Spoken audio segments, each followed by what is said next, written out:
unlike the piano, the guitar requires you to have both hands coordinating a single move. On the piano, you could put both hands down on the keys and go back and forth and get the same effect, but in a way it's not the same effect. If I want to strike, say, string 1, I have to look down, make sure I'm on string 1, and strike. Now, that's easy. That's similar to the piano. If you're going to hit down on the key with one finger, you're going to get the same effect. Where things get harder teaching beginners, especially young children, is when they have to start pressing down frets. That is, putting a finger down and getting a note to sound. Because now you have to strike the string and have the finger down at the same time on the proper fret.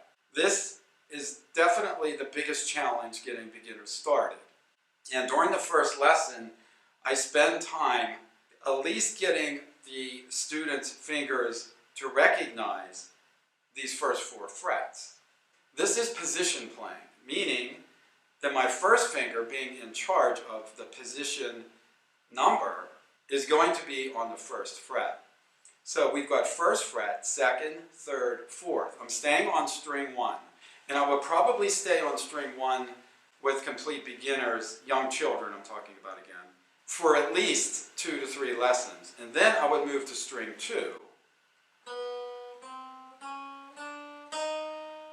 String 3. With a single student in a lesson, I could get a student doing that kind of picking in about 3 lessons, if we take 1 string per lesson. It seems like slow progress, but when you think about it, striking anywhere from the first string down to the 5th string requires that you stay out of the way of the other 2 strings. When you strike string 1, there's nothing below it going towards the floor that gets in your way. But when you get into string 2, 3, 4, 5, you have other strings in the way.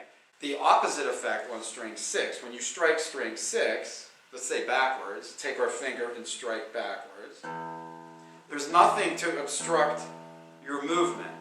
If you go forward, then the 5th string's in the way. You don't have a 7th string that would get in the way of you striking the 6th. There are 7-string guitars, of course. There are 10-string guitars.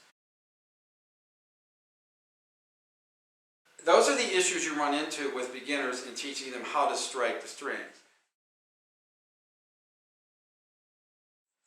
First off, let's talk about the guitar itself and the parts. I usually equate it somewhat to a person. This being the body, this being the neck, this being the head. It would be Giraffe Man, I guess, because this is a pretty long neck for a human.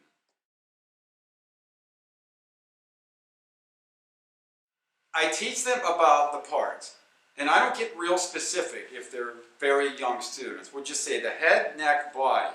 Eventually, maybe even during the first lesson, then I talk about the bridge, the sound hole, and the cutaway or the shape of their particular guitar.